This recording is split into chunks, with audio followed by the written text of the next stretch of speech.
trusted either. Oh, there we go. All right, well, welcome to the third and final forum we're doing tonight. This for a Spring Hill School Board. If you've been in the audience for all three of the forums tonight, you'll get a gold star or something. I don't know, but thank you so much for being here. Thank you so much for watching if you're watching online. Again, this is for three Spring Hill School Board seats. We just did City Council and the mayor before that.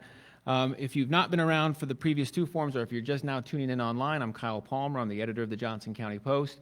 And this is our first night ever doing forums in Spring Hill. We're glad to finally get down here, and so glad that we could provide this service for voters in this area of Johnson and Miami County. If you haven't heard of us before, the Post has nearly 8,000 paying subscribers, and it is their support that allows us to cover your communities and do events like this. If you do not currently subscribe but want to check us out and consider joining our growing community, you can go to johnsoncountypost.com right now and sign up for a $1 month trial. Check us out, see if you like it. You can cancel anytime. A big thanks to Spring Hill Middle School for giving us the space tonight in their auditorium for hosting this forum, and also a thanks to the folks of the district for helping arrange it. They were extremely helpful and responsive in setting this forum up. We are live streaming this event tonight on the Post's Facebook page, as we are for the other 11 nights of forums we're doing this fall. And voters can go to our Facebook page or our YouTube channel and watch this video in its entirety at any point between now and Election Day so that they can get up to date on who their choices are for this race. And I also want to thank the candidates who are here tonight, all 6 of you. Running for office is time-consuming and labor-intensive, and this is a chance for you to share with voters your priorities, and it gives them a chance to make their decisions and make up their minds. And so we do appreciate you taking some time after 8 o'clock on a Tuesday night. It's like a late night in Spring Hill, so we do really appreciate you being here and taking some time. If you've seen the other forums, you kind of know how this works, so you'll each get an opening statement of 60 seconds. We'll go around so everyone gets a chance to say their piece opening-wise, and then you'll get a series of questions. You'll all get the same question with the same amount of time to respond. Because this is now divided into races, I'll always allow the 2 people within a race to respond consecutively to each other so that voters can see their choices before them. If there are questions from the audience, Leah will be walking around. You can write your question on an index card and she can pass it up to me. I do have a series of prepared questions here that are very likely maybe some things you want to ask about. But if you have some things that I'm not touching upon, please write it down and get Leah's attention, and she'll pass them up to me, and we'll see if I can ask that question as well. Other than that, let's go ahead and get going since we are running past 8 o'clock, so I want to make sure that we get through as many questions as we can in a reasonable amount of time. And so the order falls to Steve Miller to begin, and so I'll allow you a chance, 60 seconds, to introduce yourself and talk about yourself. Steve Miller, go ahead and kick us off. Thanks, Kyle. Thanks for putting this on. Thank you to everybody in the audience tonight for doing your civic duty and being here and listening to the ideas and just the progress that we want to make up here on this stage. I'm Steve Miller. Moved to Spring Hill in 2018, brought my wife and 5 children, all of which that attend Spring Hill schools, 4 in the elementary and 1 at Spring Hill Middle. And we came down here for the schools, honestly, the open space and the nationwide recognized schools. We've loved it ever since. I'm a former teacher, spent several years teaching high school special education in Bonner Springs, and got firsthand knowledge and experience of the most at-risk population of our students in America. And that propelled me to want to do more. I stepped away from education, pursued some other opportunities, and have been given an opportunity to get back and make potentially a bigger impact. So world-class success, right? We want to embody our mission statement through our students. Staying in the same race, we'll give maybe scoot the microphone over a little bit so Chris Olson can now go. Chris, go ahead and introduce yourself and give you 60 seconds to give an introductory statement. My name is Chris Olson. Moved here about the same time as Steve did, right around that 2018 area.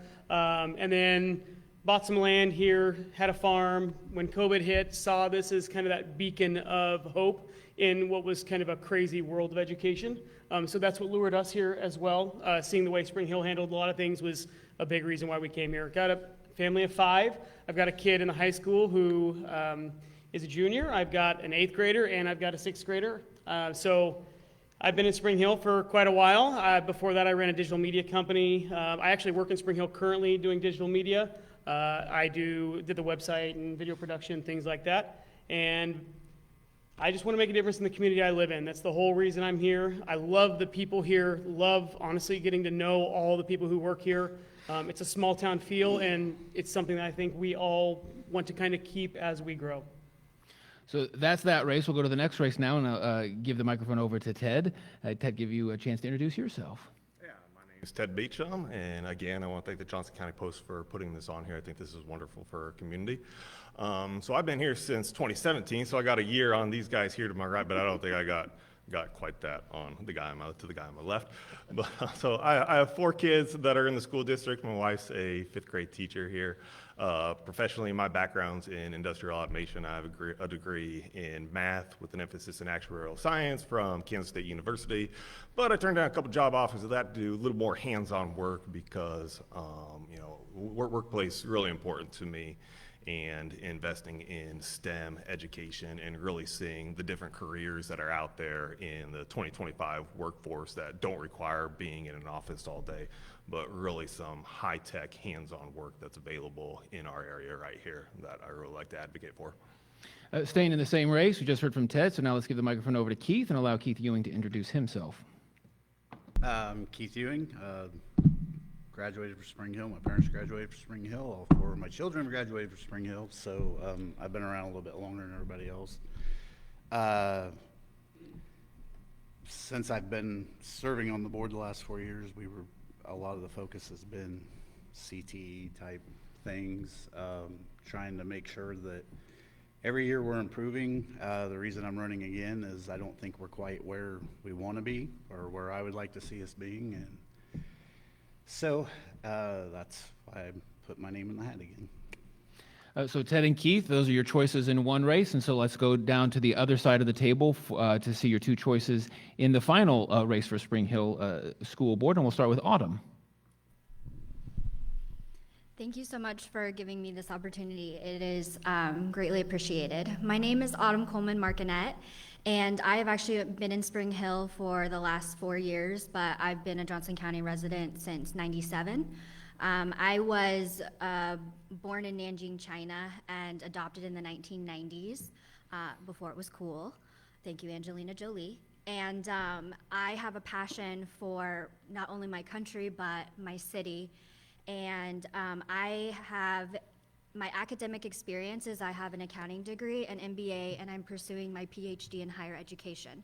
I also am a published book author. And then we have 3 children, well, 2 children. One is on the way during Christmas time. And I work at the University of Kansas Medical Center in sponsored programs. I also was the Chief Operating Officer for Internal Medicine at the University of Kansas Medical Center. So with both my academic and my lived experiences, I believe that we can continue to build this world for children. Thank you. And the final opening statement, we'll stay in this same race and give the microphone over to Nicole, give you a chance to introduce yourself. Good evening. I'm Nicole Melius. I've been married to my wonderful husband for almost 20 years. I have 4 children, 3 which are still in our school district. I have lived both in town. I lived in town for 10 years, in town Spring Hill. We moved to the north side of the district and have lived there for about 8 years. I am choosing to continue to serve our district. I feel like there's still a lot to do, and we need commitment and we need dedication. It's not always easy, but it's worth it for our kids.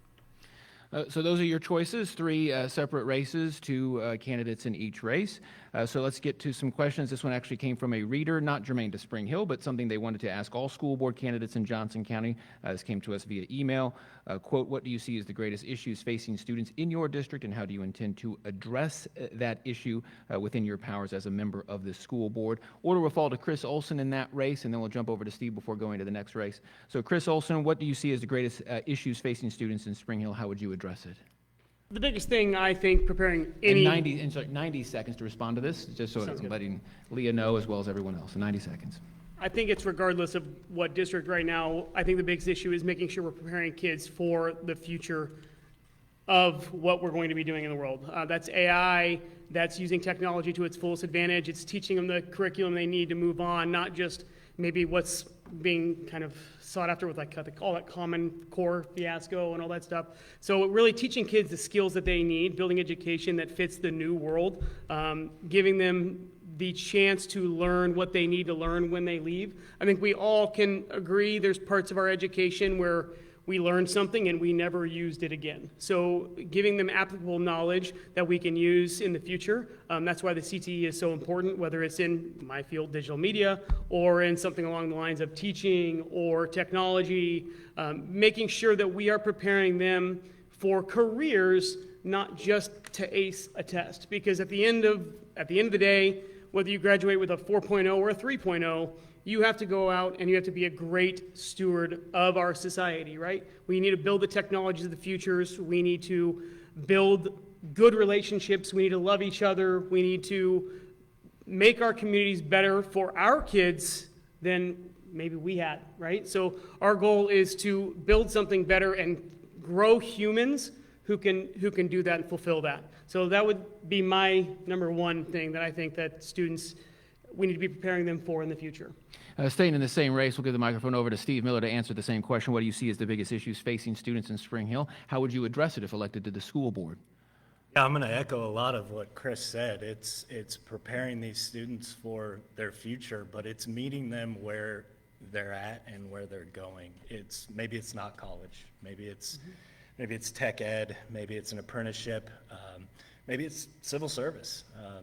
Whatever their growth goals are for the future, our responsibility as a district is to understand that, meet them there, and then pave that pathway for them.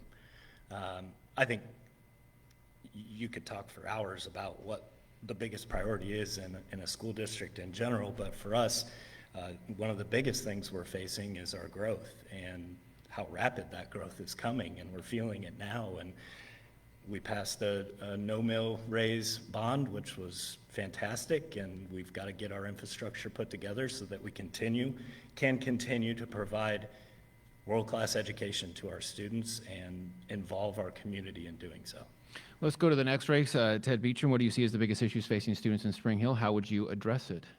It's funding.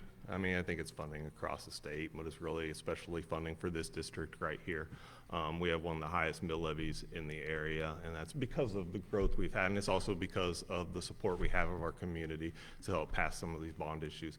But with that growth comes limitations that are placed on our budget by the state legislature, and some of that requires us to make some very tough decisions as we're growing. We're not necessarily able to fund some of the positions that we need to be funding for some of our reading and math specialists, for instance, so we can help fill the gap as we try and increase the academic performance throughout our district, so that we can start funding some more of these programs that we've approved with the bond, but still have to be funded as individual programs for the CTE expansion as we add additional career and technical education pathways for our students that want to go to four-year universities, that want to go to a local community college, or that want to enter a vocational tech or apprenticeship type program. So we need to really work on additional funding and advocate for our school district and all public education in the state of Kansas to fund these programs without burdening homeowners.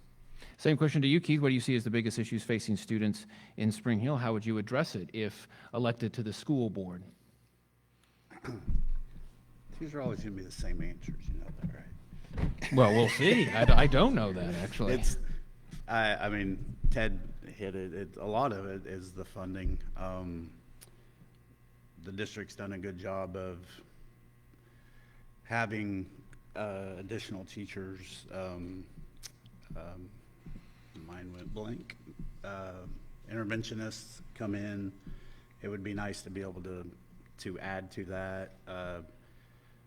With the size of the district it is now, all schools have different issues, so having more funding would definitely help with being able to put the needs of where kids are, what they need, being able to meet those as opposed to just trying to have the coverage district-wide.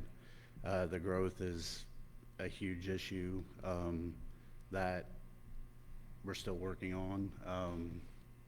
Unfortunately, schools cost money, and it takes a lot to run a district, and with the size that we are and where we're headed, it's not going to get better if we don't get more support from the state level. And then I agree with doing the career tech ed, giving more avenues for that. Going down to the next race, Autumn Coleman Martinet, what do you see as the biggest issues facing students in Spring Hill? How would you tackle it or prioritize it if elected? I would have to concur with the fellow candidates. It is budget. I mean, everyone would like to have more money and they could do more with more money. I do believe that the board has done what they can with what they've been given. A lot of the funding has to come from the government, and so the issues with the cutting of the budgets and things like that have had to really stretch them and make them make decisions based on a smaller fund. I believe, though, that we can always do more with less, and there's always room for improvement. And I believe that if we reach out to our neighbors, reach out to our community, it's not based solely on a city line, that we can get the support and we can get new ways to be able to help these children and meet them where they are at, because it's exactly that. It's their future. And so it is our responsibility to ensure that they have the highest level of education and need to ensure that they can be functioning and positive members of society. Nicole, where do you stand on this issue? What do you see as the biggest challenge or issue facing Spring Hill students? Yeah, in Spring Hill, our biggest issue is making sure that we have programs that get kids to the end, so they are successful after high school. But it's also defining what that success looks like. Is it a trades? Is it college? Is it going out into the workforce? There's lots of things. So I think making sure that we have the variety there for all students, not only that, but educating parents and making it okay to not just jump right into college, not jump into debt, not jump into all of these other things. So we have to normalize a lot of things, and I think that's where it starts. It's getting to a really good baseline with everybody, that success looks differently for a lot of kids, and then being able to offer all of those options and opportunities. I will disagree that I think funding is sometimes can be an issue, but I want to remind everyone, Spring Hill worked very hard to get current year funding, and we were successful at it, and so we saw increase in that. We are now getting paid for our students as we grow rather than a year behind. Budgeting is always hard, but again, we are on a really great trajectory with our new directors in helping fix some of the squish and excess we had. This question came from a reader via email, so I'll read it verbatim and then give you a chance to respond. So we'll start with this race here. And I forgot, I want to be switching off who goes first within races. So since Ted has gone first a couple of times, we'll allow Keith to go first, and then we'll go back to Ted before we go down to the other end of the table. But you'll all answer the same question. This comes from a reader, quote, "Students and families in our district represent many cultures, identities, and beliefs. What specific action will you take as a board member to ensure our school remains inclusive and welcoming for all students, especially those who may feel marginalized or underrepresented?" So 60 seconds to start with this one. Keith, we'll begin with you. Well, at this point, I don't know that we necessarily have an issue with children not feeling left out or anything. I know that strong stance against bullying, want to make sure school buildings should be safe for everybody. That doesn't mean you necessarily get what you want, but you should have a safe place to be. That's a very strong feeling I have. Everybody should feel included. You should, when you walk in those doors, you should know you can reach out to staff or whoever if you have issues. I don't know that I just would say continuing to hold people to accountability and looking out for what's the best interest for students. Staying in this race, Ted Beecham, the same question. What would you do to make sure that all students feel included and welcoming in the school environment? Yeah, thanks for the question. I think that one really comes down to empowering your staff, and especially empowering your staff at the building level, and empowering your teachers, and respecting the professional expertise that they have in advocating for the students in their classroom, in setting local building policy, and making sure that they feel like a board is going to support the decisions behind them so that they can advocate for all children, regardless of their background, regardless of their lived experience, and make sure that our schools are a warm, inclusive environment. Going down to the other race, we'll start with Nicole this time, just to give you a chance to go first in this race. What specific actions will you take as a board member to ensure schools remain inclusive and welcoming for all students, as this reader asks? Thank you. First and foremost, safety is top priority. Without safety, you can't have education. So we need to continue improving our safety measures. We've taken big steps, adding a third SRO, along with other areas of other measures we've included. So that's the first thing. The second thing is we continue to add clubs, activities, sports, other things, especially at our middle school level. They have a lot of leeway to add different things that the kids enjoy. So whether it's chess club, card club, all sorts of things. So there's then a group that those kids, even if it's just 2 kids or 12 kids, that they're able to join and be a part of every week. So I think that's just continuing that. The last thing is obviously continuing to have really great relationships. Same race, Autumn Coleman Markinette, the microphone over to you. What would you do as a board member to ensure that our schools remain inclusive and welcoming environments for all students? And I think with this microphone, I heard a little bit of feedback. I think maybe, Nicole, it's because you were turning it a little bit towards the speaker, so maybe just bear that in mind. I'm thinking that might be what it is, but we'll see what happens with Autumn. But thanks for your patience. So this question to you, Autumn. I believe this question actually truly does hit home for me, and it hits home for my family. We actually moved to Spring Hill to ensure that our children had the best experience educationally and with inclusiveness. We and I believe that it really comes down to ensuring that everyone promotes kindness and empathy, and they ensure that they're following all of the professional policies and procedures like they should be as teachers. But we don't know what people come into. We don't know what children come into from where they're coming from. And so I believe 100% about empathy and the ability to be open and understanding with those children and meeting them where they are at, understanding where they came from. Especially coming from my background, I do social and economical research. And so it is based on just being honest and being okay. Going to the middle race, I believe Chris went first the last question, so Steve, give you a chance to respond to this question first. What specific actions will you take as a board member to ensure schools remain welcome and inclusive for all students? Yeah, I think relationships has been highlighted. That is obviously critical. Hiring teachers and supplemental staff that are sensitive to various cultures, giving kids the opportunity to speak and be heard and participate in things that maybe don't look like them, don't sound like them, don't talk like them.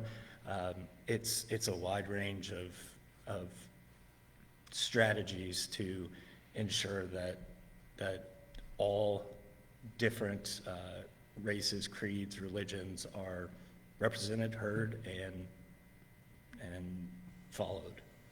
Chris, the question to you, how would you work as a school board member to ensure schools remain inclusive and welcoming to all students? So I try to keep things really simple. My goal when I enter anybody's life or day is to try to make them feel better after they had seen me. It might be as simple as coming in, laughing, making a joke, smiling. To me, all inclusion is actually caring about people and meeting them, yes, where they are, but at the same time, just understanding, listening, talking.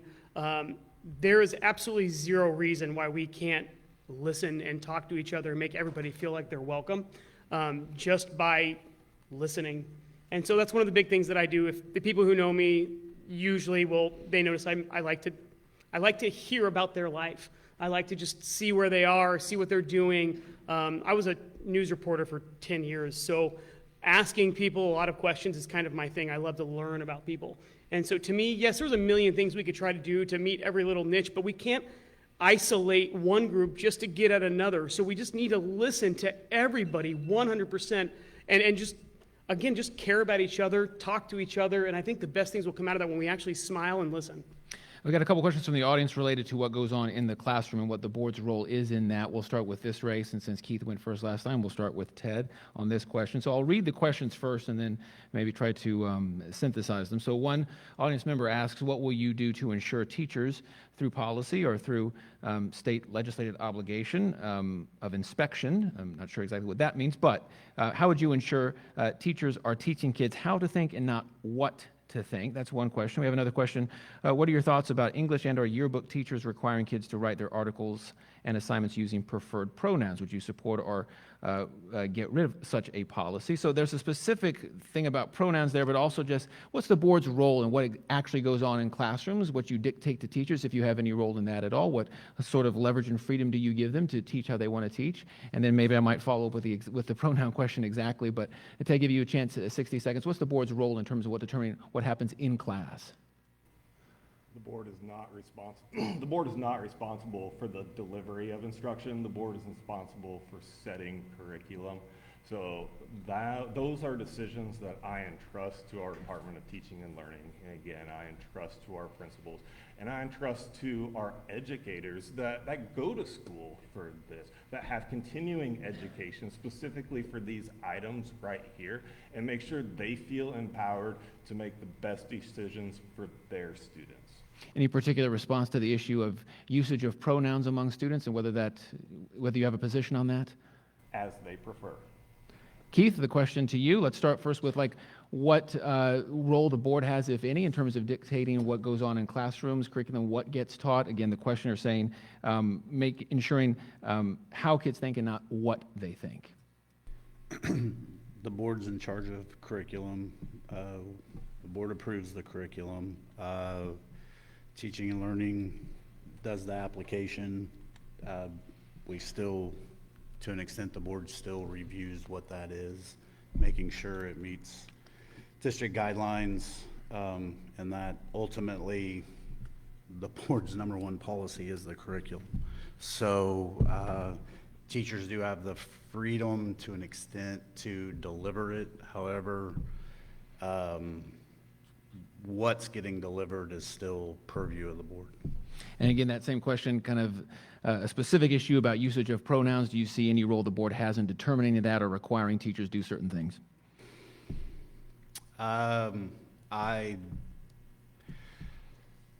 It would be up to district policy and whatever the board determines what that policy is. And what would you support? I believe pronouns are assigned at birth.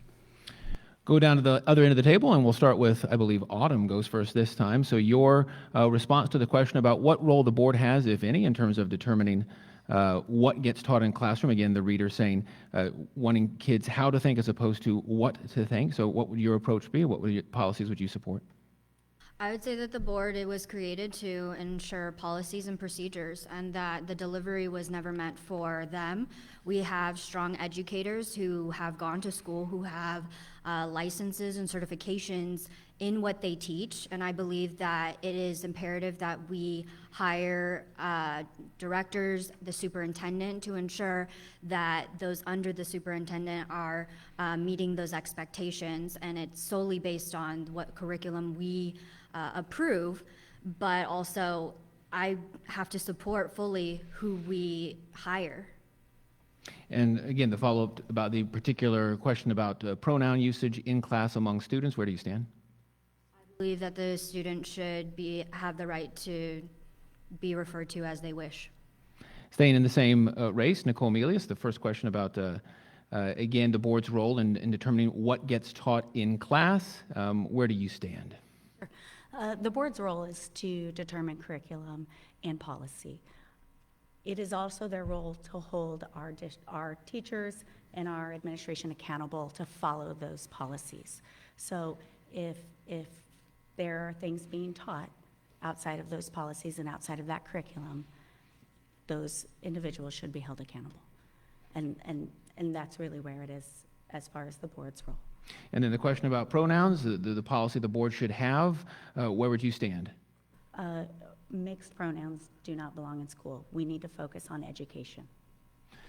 To the next race, I believe it's Chris's turn to go first within this race. The question about what happens in classrooms, what is the board's role as you see it in terms of determining what goes on in classrooms and what teachers can teach? I think the board's role, to be honest with you, is for us to listen to our families who live in this community. I think that people move to this community to, again, for these schools and for a reason. We wanted something. We wanted that small town feel. So really listening to our community and then bringing what the community says that they want and how their missions and their visions for our area and our schools. I think it's the board's role to then bring that vision of our community into the boardroom and essentially take that and build the curriculum and move from there. I'm a firm believer in the family should be dictating where we go, and obviously we put great educators in place, and then our role once we put those people in place is to support them 100% fully, giving them the resources they need, and challenging them to be collaborative and cutting edge and doing something that, again, may not be done in any other district, not because it's the way everybody else does it, but because it's the way of the future, or it's a new way of doing and thinking. So again, I'm a firm believer in letting our communities dictate what we're doing and then bring it through as their representative. And then the question about pronoun usage in schools, where you fall? I'm a firm believer, and that's still with the families. I think the families have to be involved in everything. I mean, we are raising our kids, not the schools. So to me, I feel like I would want to be involved in my kids' decision, and so I think that needs to go right back to the family. And Steve Miller within the same race, determining what goes on in classrooms, what teachers can teach, how they teach, what role does the board have? Yeah, we have a very strict standards-based curriculum that is set by the state, and we have to, for the most part, stick to that. And then the board approves the specific types of curriculum that we use to meet those standards. So there's not a whole lot of wiggle room there, and I won't argue with anybody else up here on this stage that there is. Transparency, right? Relationships, talking with the community, ensuring that we're all on the same page, all effective strategies, 100%. But at the end of the day, we have to trust our professionals. It's not our job to necessarily hold the teachers accountable. That's the administration's job. We hold the administration accountable for the decisions that they make. And then the particular question about pronoun usage, where would you fall? What would be the board's role in determining that, if any? Yeah, I don't know that it's a board decision, but I can't for the life of me figure out how do we create a safe environment where we're not acknowledging students as they wish to be acknowledged. So I think we'll go down to Autumn now. We'll start the next question within that race. She'll go first this time. The same question to all of you. Academic performance and success can be measured by a variety of factors. On periodic state assessments in subjects like English and Math, Spring Hill students typically outperform state averages.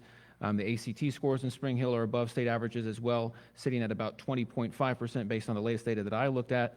High school graduation rates have lagged behind the state a little bit. Last year, for instance, Spring Hill's graduation rate was 82.5% compared to the statewide average of 89.5%. So what do you see as the biggest areas of growth or focus when it comes to Spring Hill students' academic performance? How would you tackle it if elected to the school board? We'll start with Autumn. Yes. It really goes back to first understanding the curriculum that the state approves, so then going based off those guidelines, and then from there understanding the curriculum that our community needs. So I have had the opportunity specifically with my son, who's an IEP, to really understand where his growth needs to be, both in math and reading. And what has been developed, which I think is very strong, is the extra help that they need, and the teachers basing things based on their classroom and what they need to improve in, and going off that baseline. I feel like there's always room for growth, and there's always room for opportunity, and that we just need to keep pushing forward and keeping up with the things that are coming out, like AI, everything like that. We can't avoid it, but we definitely can work with it, especially for students. Staying within the same race, Nicole Melius, what do you see as the biggest areas of growth or focus when it comes to academic performance in Spring Hill schools? What would you tackle if on the school board over the next 4 years? Absolutely. So let me correct you, our graduation rate is not that low. Sorry, I apologize. okay. Yeah, fact check me, please. Yes. That's okay. That it includes our virtual school, so Okay. our brick and mortar is quite a bit higher. Okay. So, but where we really need to improve is our reading, and moving kids out of needing the extra special help. And if we can continue to move kids up and up, we're going to have readers further along. I think that's where we're struggling right now, is we're seeing a lot of COVID children, kids that learned to read at first and second grade during our COVID years, during online. They didn't grasp, they have no comprehension. So we need to focus on comprehension and continuing their reading skills. Going to the next race, and I appreciate you bringing some more context and bringing the more facts there. Steve Miller, you'll start this one in this race. So what do you see as the biggest areas of growth or focus when it comes to academics in Spring Hill? Reading, math, science, all your standard-based curriculum classes. I was reading recently where somewhere, and it has various age levels, grade levels, 35% growth, and our goal is to be at 80% by 2028. We've got 3 years to get there. That's a massive goal, and I love shooting for the stars. We've got a lot of work to do. Tier 2 intervention, one of the biggest steps in MTSS, incredibly important. We need to have plenty of staff that are qualified to teach Tier 2 intervention, reading, math, those types of things. It's getting, like Nicole said, it's getting those COVID kids, and we've got a couple of them, it's getting them caught back up and moving forward. From there, it's ensuring that we're meeting those high schoolers or middle schoolers where they're at, understanding, are you going to college? Are you going in a post-secondary track? And supporting them in their future as they move away from our school district. And staying in the same race, we'll move the microphone over to Chris Olson. What do you see as the biggest areas of growth or focus when it comes to academics in Spring Hill? I'm a firm believer of the middle in this one, because I have a daughter who had an IEP, graduated from an IEP, and then really saw her grades suffer because she didn't have a 504 plan in place at the time while they were kind of researching what to do. So my daughter fell in one of those middle grounds. She wasn't quite at the point where she needed a ton of help, but she needed help to get to where she wanted to be, which is college. And so making sure that we're finding ways to hit that middle. It's not always about the smartest. It's not always about the kids that need the absolute most help. It's about that 80% of kids who, some of them are just trying to make it. They're working really hard. They can't qualify for for an IEP potentially, but they maybe not even a 504, because sometimes those are hard to get. But we have to find ways to continue to push them forward and not let them get lost in that shuffle. So I'm a firm believer in making sure that, again, the middle is getting the support they need, and a lot of times that is more just staying in the loop and keeping them kind of in focus on how we continue to push them and not let them get slipped and not let them fall behind. To the next race, correct me if I'm wrong, I believe it's Keith's turn to go first. So Keith, what do you see as the biggest focus for areas of growth in terms of academics in Spring Hill? Currently, it goes back to the school level with listening to the teachers and administration on where they need and what they need. We've improved with more interventionists. It was a big focus last year of figuring out why our Tier 1 and Tier 2 kids weren't achieving as well and trying to meet them where they are. So if, I believe moving forward with that plan, a lot of times though, just putting extra bodies in a classroom isn't the answer. It's more understanding what the issues are. So I believe kind of status quo with improving on what we have. But right now, I think we're headed in the right direction. And rounding out this question, staying in the same race, Ted Beecham, what do you see as the biggest areas of growth or focus when it comes to academics in Spring Hill?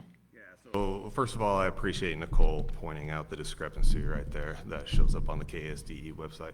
But there's 2 points I have on that. One, this is actually a conversation I just had with administration yesterday and again over the summer, and one of our Board of Education members, that a lot of people don't realize there isn't even a filter to set on the KSDE website. So people like you know, with good intentions, looking at the results of our district, Good see intentions, that, yes, that thank there's you. a district. So that's something we have to work on. But at the same time, we can't forget that we bear the responsibility for the virtual schools as well, that make up roughly 20% of our student population.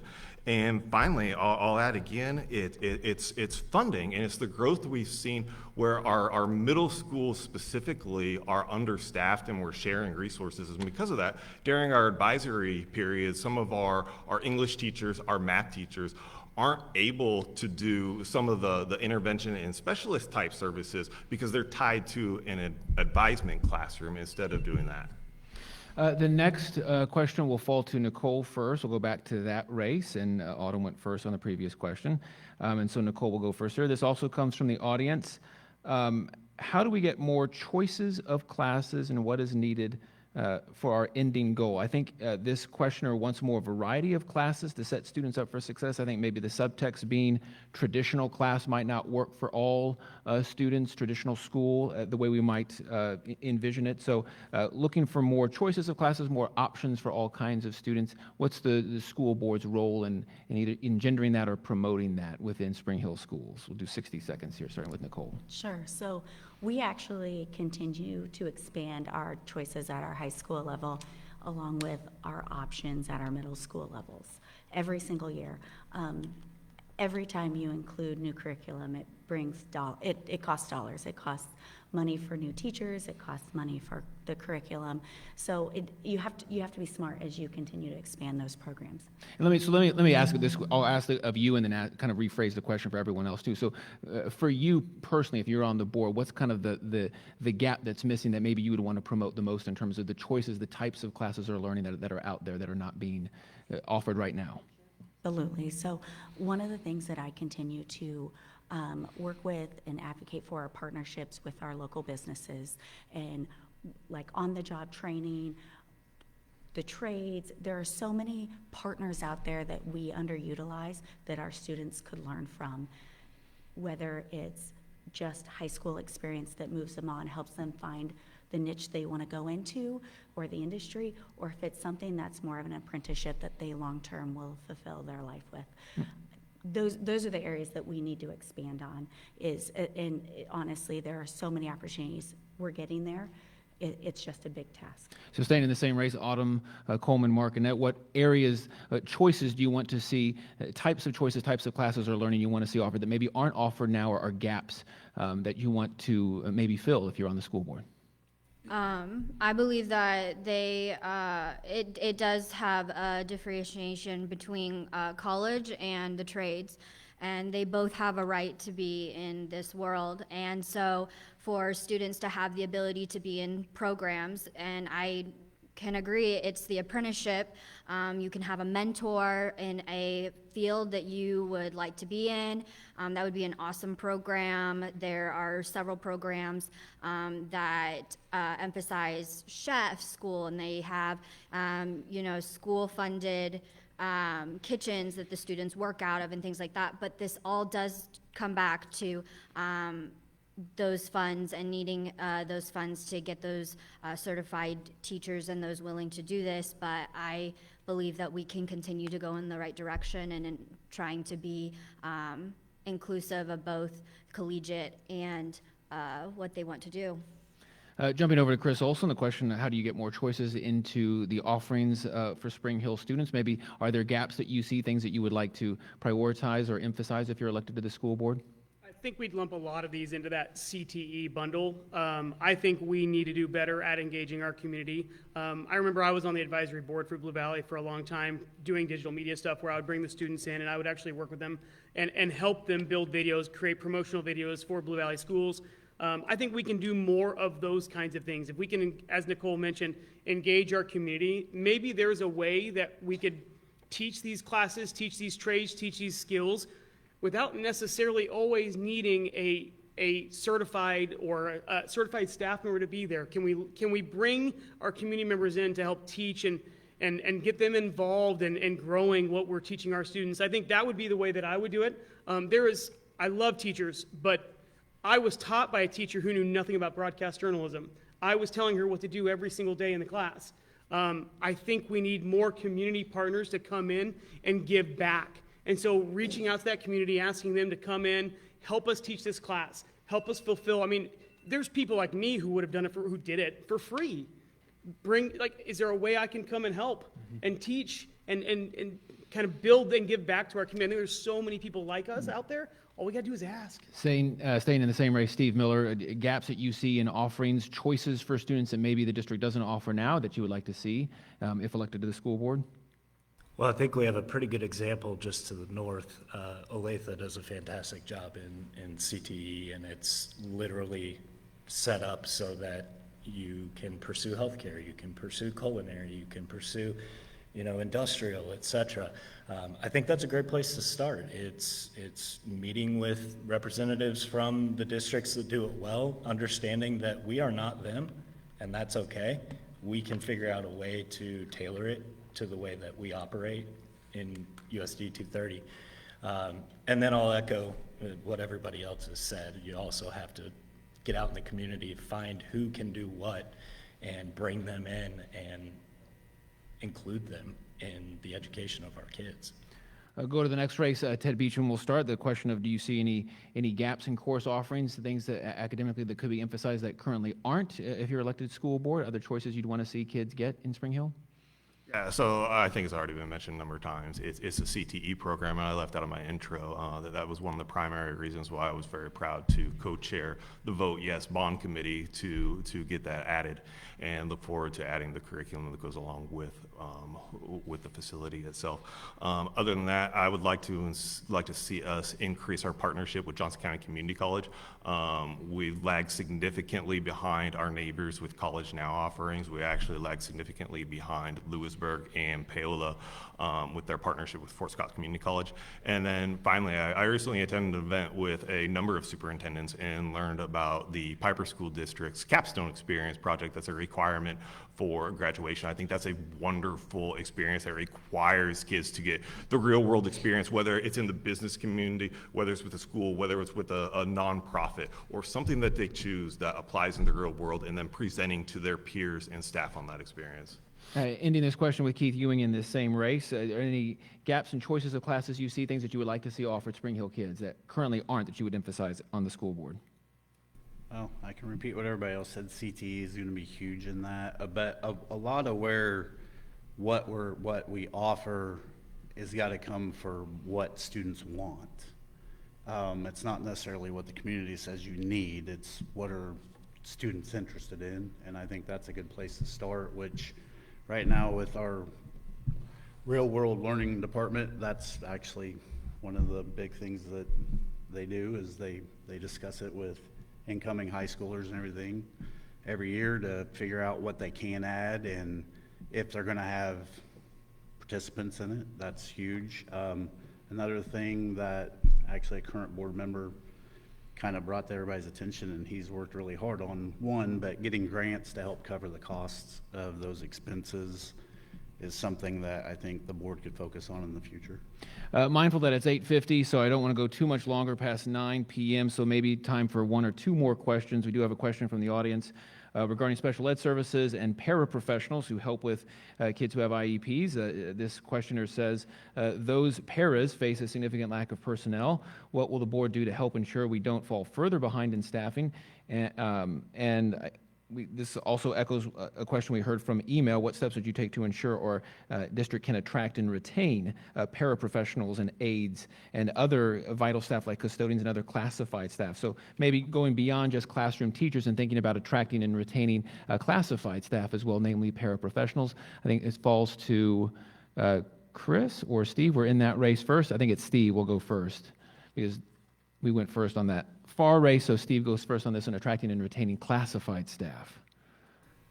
Yeah, I think it comes down to feeling supported, respected, and compensated, right? It's the special ed population is specifically, if we're talking about para educators, is one of the most at-risk group and can be a difficult group to work with, and burnout's real. I'm a living example of it after 5 years, and it is listening to your staff, whether they're certified or classified. It's understanding the issues that they're facing, it's supporting them, and it's being in the trenches with them, honestly. Retention is more about morale than it is about throwing money to fix the problem. Staying in the same race, Chris Olson, what steps would you take to ensure the Spring Hill District can attract and retain classified staff, paraprofessionals, custodians, instructional aides, and the like? So I would agree that paras especially are leaving in droves just because of the nature of the business. They're getting beat up. They're getting, I mean, all sorts of things. I know multiple friends that have left just because they couldn't handle what was happening to them. And that's their personal choice. But when it comes to recruiting into our district, I think we need to focus on our culture. The number one reason people decide to work and stay in this district is because they love the people and they love our community. So we need to tell those stories. Why is our district such a good place to work and live?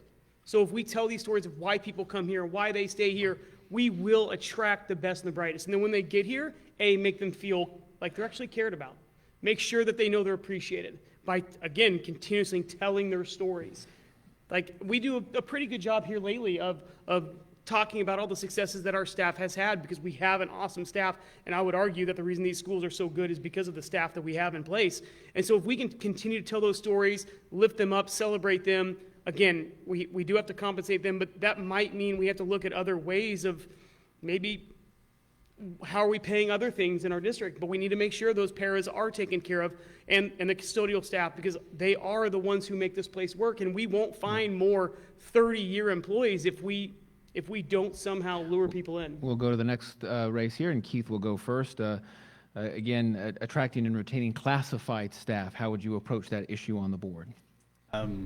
Right now, this is a nationwide issue with every school district, so it's just, again, repeating the same things. It's making employees feel appreciated, knowing that as long as they're doing the right things and following our guidelines, that they're going to be supported no matter what, and listening to what the issues are.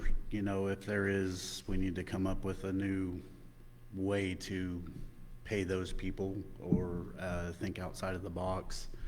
Obviously, this has been an ongoing issue since 2020, so I don't know what the right answer is, but I know we're working at it, and I know that retention has been up the last couple of years, so we're moving in the right direction. We just got to keep pushing. And staying in the same race, Ted Beecham, how do you attract and retain classified staff in the Spring Hill District? I really like this question. My aunt was an aide for a long time, and she recently retired from the auto school district. And I remember asking her multiple times, why don't you want to be a teacher? And she said, I love my job. I love what I do. I love working with the teachers and feeling like I'm a valued member of this community. So a lot of that goes back to previous answers right there, is about morale and making sure that they feel their voice is valued just as much as everybody else is in the building. But then we can't ignore the obvious here, and I don't want to bang the dead drum here because I mentioned it multiple times. But paras and aides are criminally underpaid, so we have to find a way to fix that. And if we're able to find areas within our own budget, that would be the first thing I would prioritize. Going back to the final race over on the left-hand side of the stage, Nicole, what would you do to attract and retain classified staff? I think we're doing some special things here in Spring Hill across the board with our students and with our staff. Our retention has increased over the last few years, so we're doing some of the things right. And if we continue to do that, we'll continue to attract them, continue to retain them. We are significantly different than many of our neighbors, and I think that's one of the best things. I think they like it here. I think they stay here. We still are small. We're a small employer. We're a small town. We're a small community, and it makes a difference when you know them. Rounding out this question, staying in that race, Autumn Coleman Martinet, how would you attract and retain classified staff? I believe, honestly, it's about ensuring that they are listened to and that they're appreciated. Just like every other teacher, they matter, and they actually do so much for our high-risk students. My son is an IEP student. He does have a 504 plan, and I think the biggest impact that is to him every single day is that special teacher that takes special time to listen to him and understand where he lacks, so that way he has the ability and the motivation to get to where he needs to be. And I also think that when you are doing employee reviews and things, you ask them, how can we help you better? What can we do for you professionally? What can we offer? What can we do if you want to get a certification? What does that look like? And really promoting them as well, just like we would our students, because educators and the students in the entire community do matter, and their ambitions are important as well. So this will be the final question. I'm, again, very mindful of time. We're almost at 9 o'clock, so this will wrap it up. We'll start with Chris Olson in this race between Chris and Steve. So I'll ask all of you, what distinguishes you in your race? Why should voters vote for you over your opponent? So we'll start with Chris, 60 seconds.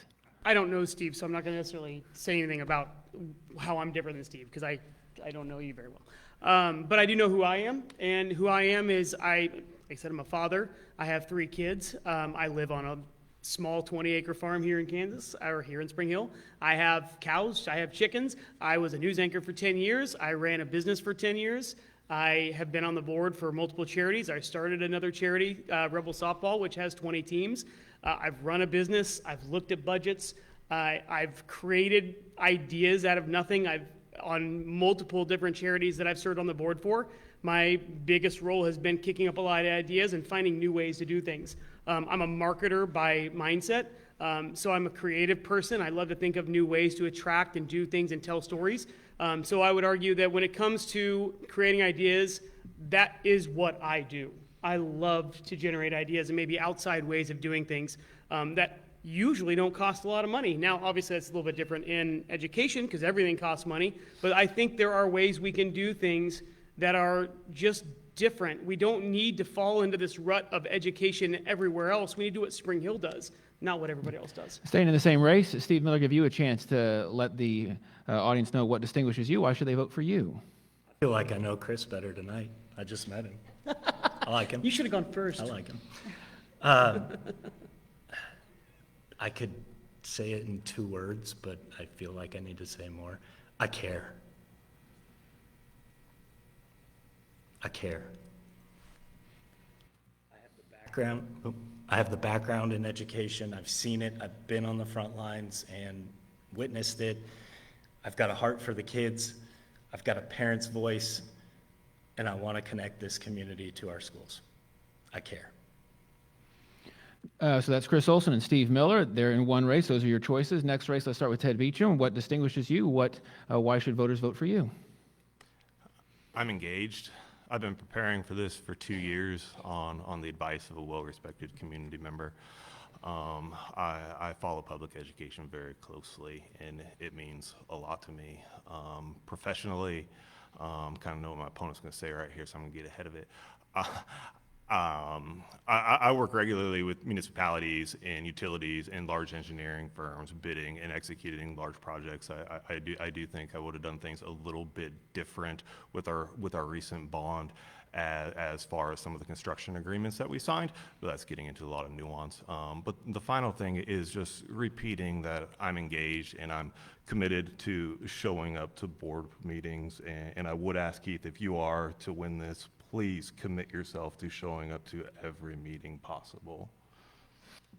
Well, Keith, give you a chance to give your thoughts as well. What qualifies you, and why should voters vote for you?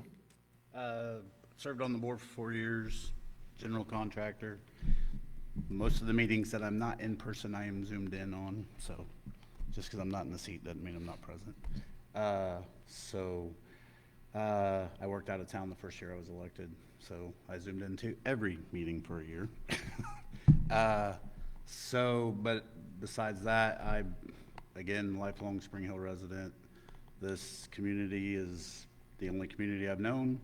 It's very important to me. I try to stay active with what people, when they're requesting, asking questions, I'm engaged as well. So that's all I got. So this race, Ted Beecham, Keith Ewing, those are your choices. And rounding it out, we'll go down to the other side of the table. We'll give Autumn Coleman Markinette the chance to start there. What distinguishes you? Why should voters vote for you? I personally believe that you should do the very best in what you feel is right for you and vote for what you feel would be the best decision. I could sit up here and say 1,000 different things that would promote me, but I will tell you that as a Marine, as a mother, as a educator, and a growth mindset, I'm passionate about what I believe in, and how you change the future is you look to our children. They are the first and the end. And if we want to see improvement, see our world change, we need to look at our children, because they are our future educators, doctors, lawyers, parents. And so it really begins and ends with them.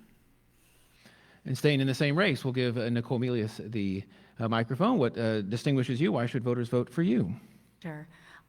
It really starts with service, first of all. This is a service to our community. I've been serving in the board member role for 4 years, but prior to that, I was engaged in board meetings for many years.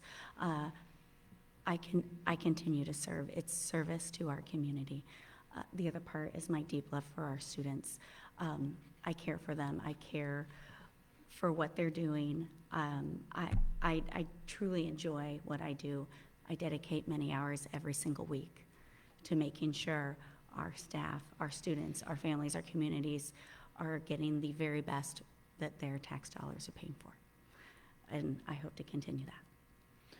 Well, give them a round of applause. It's past 9 o'clock. I do really appreciate the candidates and the audience sticking around for this forum for Spring Hill School Board. Again, just some final reminders. So the deadline to register to vote is Tuesday, October 14th. Advanced in-person voting begins at select locations on October 25th.